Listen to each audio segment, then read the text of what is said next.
Good. All right. Good morning. I'm the retirement village manager here. Cameron McAlpine is my name. So welcome to everyone on such a gorgeous day. I'd just like to welcome the Minister, Mr Enoch, for coming. So thank you so much. And Judy as well, who's the President of the Residents Association. So welcome her, and James Martin, who is on my right. So welcome to our wonderful village. I've been here for just under 4 years now, and I just love it. I just love the residents, and we've got 93 units here, 134 residents, so which keeps me very busy, so which is great. But further ado, I'll hand over to the Minister. Thank you so much, Cameron. And thank you, Cameron. Thank you for letting us be here at Stretton Gardens, which is a really beautiful retirement village, to make this announcement today. But of course, Cameron and Judy and of course James, there's an understanding that when people decide to think about moving to a retirement village, that sometimes there's quite a deal of stress around that. Trying to work out where the best location is, what the services might be, and all of the emotions about leaving your usual home and taking that next step in life. And so, of course, this can be compounded by all of the comparisons of different retirement villages that are right across our state. And it can be quite confusing. That's why today we are launching the Comparing Retirement Villages website. It is a single source of truth for comparing retirement villages across all 330 retirement village providers in Queensland that oversees some 32,000 retirement village units right across our great state. So this website lets seniors and their families make some quick and easy decisions about Queensland retirement villages. Certainly, everybody has their own varying needs and sometimes complex needs. This tool, this website, is really easy to use and it gives you that great oversight of where all the different services might be, what the facilities are, so that you can match it to your own needs. And you can do it from anywhere in Queensland. So for seniors in particular who've been thinking about retirement villages and trying to navigate some of the complexities, and I know as my mum gets older, I think about my own self and my brothers trying to work out what we might be doing for her in the future. This tool really is a great way of being able to navigate the system. Of course, this complements our previous consumer provisions and protections that we've put in place through our reforms. We've made it, of course, mandatory for the state's retirement village operators to register what's called village comparison documents for public access, and that just gives you some really great insight into how much it costs to get in, to stay in these places and how to exit, and all of that is something that we're able to utilise through this website as well. And certainly further in terms of our safeguards that we've introduced around the Retirement Villages Act, we've improved that pre-contractual disclosure, allowing prospective residents to make better informed decisions and giving them more time to get advice. We've improved behavioural standards for residents and operators and time limits to enable resident certainty around the payment of exit entitlements. So all of this is about delivering certainty and security for Queensland seniors, and this website in particular, incredibly easy to use, just gives you that further transparency and helps that decision be a little bit easier to make as you navigate the whole system. But on that, I might just hand over to Judy, who's been involved quite heavily in the development of the website and of course has lived experience in this space, and so I know that she very much wanted this website to make a difference for seniors, and I know that she's been involved in the development of it to make sure that that happens. So Judy, I'll just get you to talk a little bit about your experience. Okay, thank you, Minister. Yes, good morning. I'm the President of the Association of Retirement Village Residents in Queensland, and we get a lot of calls from people looking to move into villages, asking us, what's the best village to move in, what do I need to look for, how much do I have to pay. There's a lot of myths out there about villages, and I think it's really important that people make decisions about moving into a village, into a retirement village, earlier rather than later. I think people leave it too late, and so then they make decisions on the run, or because there's been a health issue for one of the partners, and they suddenly have to move into a village. Now, I've been in my village for 9 years. I absolutely love it. People will say, but you're too young to live in a retirement village. No, I'm not. Honestly, retirement villages are a great community for people as they get older and they want to downsize and they still want to go and have a drink in the bar, or they want to get involved with lots of activities. So move in while you can still enjoy the facilities in the village. And this website will tell you what facilities are available in which villages. And I think that's really important. You know, some villages have bowls, tennis courts, swimming pools, gym classes, gymnasiums. Find the village that suits you. So use this website to actually find the area you want to live in and then the facilities that you want to have in your village to live that the rest of your life. But I do want to say, if you come into a village too late, when you're ill or sick or unable to be involved in the community, then what happens is people move into their village and just close the door, and they don't get involved in the community and take advantage of the facilities, because the community is a great support. If one partner dies, you've got the whole community that gathers around you. So I do urge people to think earlier about moving in, making decisions, so that they do know where they're going and they're not making decisions on the run. Check it out before they actually do it. And that comparison website is a great place to start on doing that. And also the Residents Association will help people as well to make those sorts of choices and decisions. Although we'd never tell them where to live, but we can tell them the questions to ask. Because as the Minister said, it is very complex. So you do know the right questions to ask before you make that decision. So I think the website will go a long way to helping people understand what they're moving into. Thanks. Any questions for Julie? I might just ask you one. Is it, do residents make comment on the website, you know, to help others, or is it just the organisations that... Well, at this point in time, it's just the information that they give. Maybe along the way you can put the reviews like you do when you buy a product. Maybe that later on they may be able to do that. But the problem, I think, with that is also residents' expectations can be quite different. And the other thing is, that I need to say is a retirement village is not aged care. And people move into a retirement village thinking they're going to get aged care services. Now, they can get aged care services brought into the village through the My Aged Care, but it's not a normal practice in a village. And I think some people aren't aware of that, and they move in again with the wrong expectation. Would it be your hope, Judy, that the ability to transparently kind of compare different villages might lead to overall, I guess, a raising of standards and might give businesses an incentive to try and offer more to residents? I don't think that website will necessarily give them the, the experience of living in a village, but it will give them an idea of what facilities they can have in that village.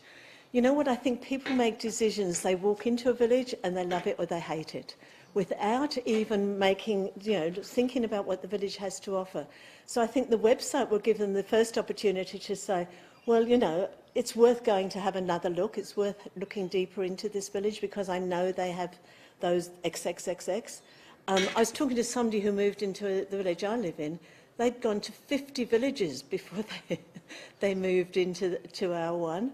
And I think that's because they were just walking in going, oh no, I don't like the look of this, and walking out without exploring deeper. So I think the website will give them an opportunity to look more deeply into what the village is actually offering them.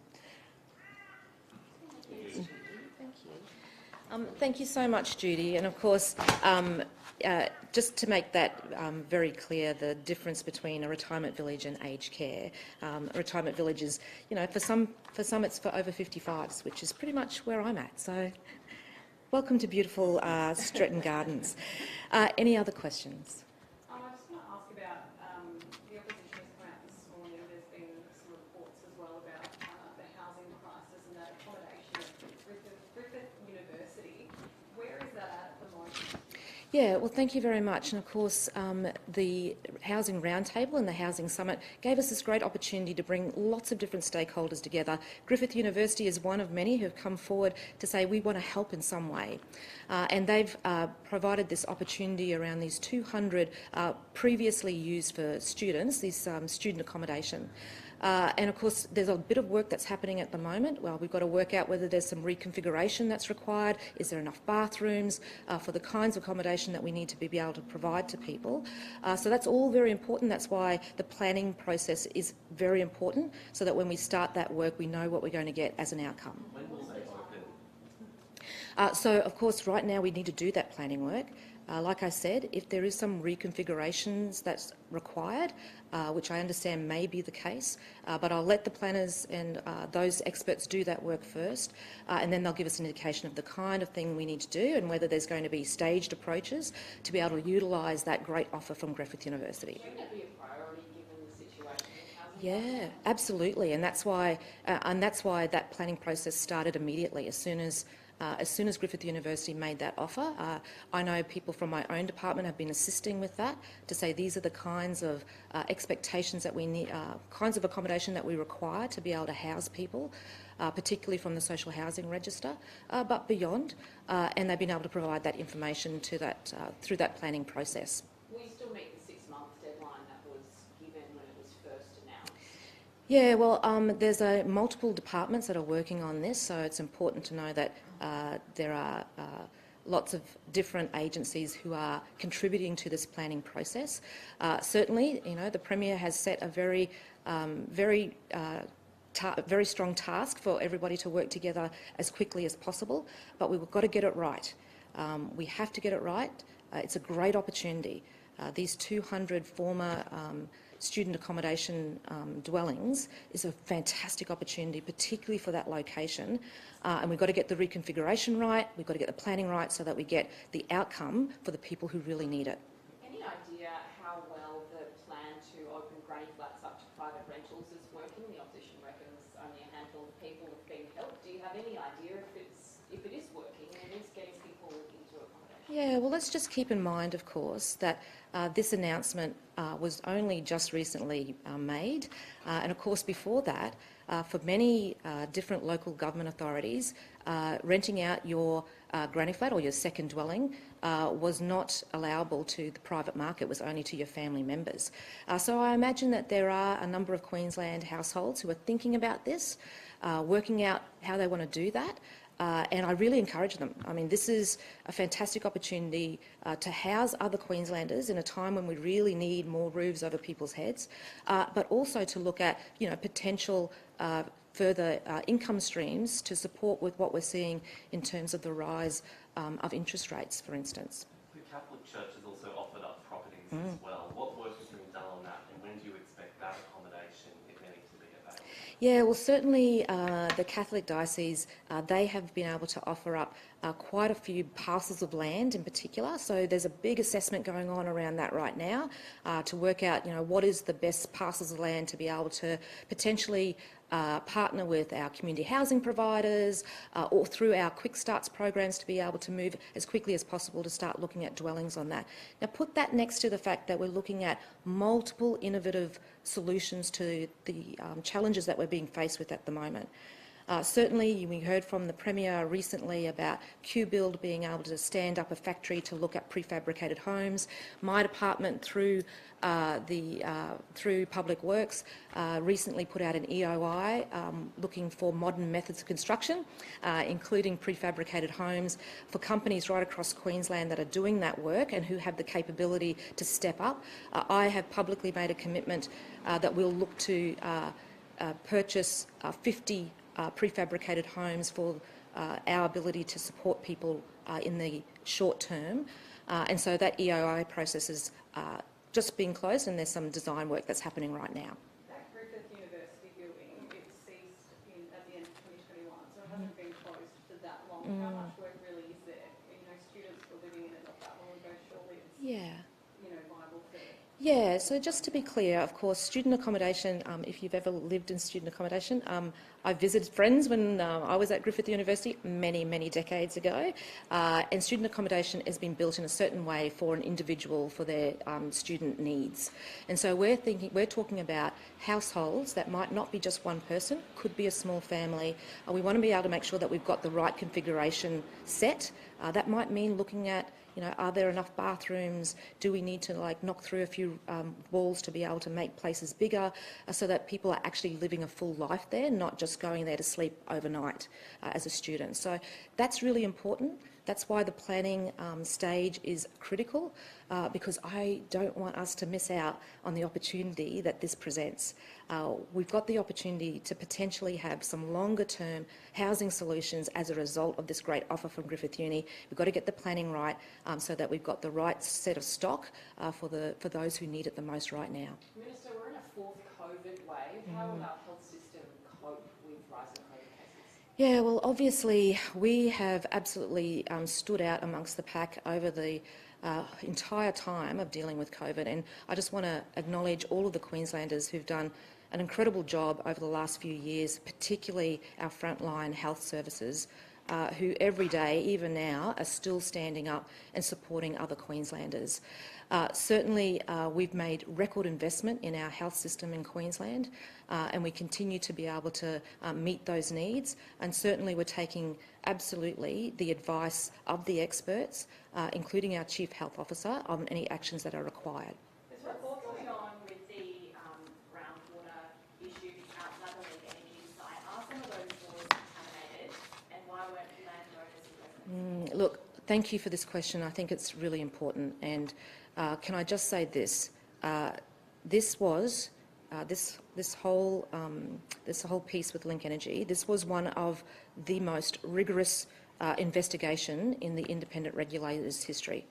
And the company was successfully prosecuted and was fined some $4.5 million as a result of that. Certainly, the independent regulator has to date found no contaminants from Link's activities, but of course the Minister, as she has already made clear, will be seeking some urgent briefing on that matter to ensure that all of that information is very clear.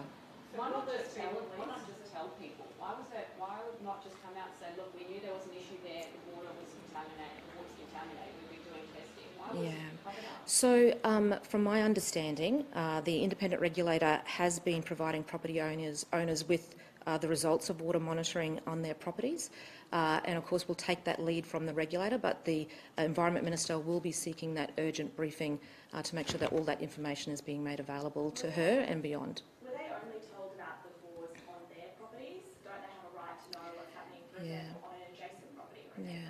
So I don't have those details, but what I understand and what I've already mentioned to you is that this has been one of the most rigorous investigations in the independent regulator's history. So we'll take that advice from the independent regulator, and I know that the Environment Minister will be seeking that advice very soon. Was the government concerned it was going to be exposed to legal action if it made those bore results public? I don't have that information, I'm sorry. You might have to refer to the Environment Minister. But I don't direct the Environment Minister, but what I can say is this, that this work is and has been the most rigorous investigation. And the independent regulator, making it very clear, it is an independent regulator. They have been in conversations with property owners, and of course the Minister will get that information from the department as a result of some of the questions that have been raised. I just want to ask a question about youth crime. There's been 13-year-old girls on the Gold Coast arrested in stolen cars. Is it just getting out of hand? What more is the government doing to stop this kind of behaviour? Yeah, well, obviously we know that as a government we've got some of the strongest laws in place right now, and we know that this is, as a society, we all have a role to play in all of this. But we've put more funding into more police in Queensland. We've got the strongest laws in Queensland, and certainly the work of the police will continue in this space, and the investment in police services will continue as well. Thank you. Thanks, guys. Appreciate it. Thanks for coming out this way. Should we do a bit of overlay? Yes, come inside, the website, load it up.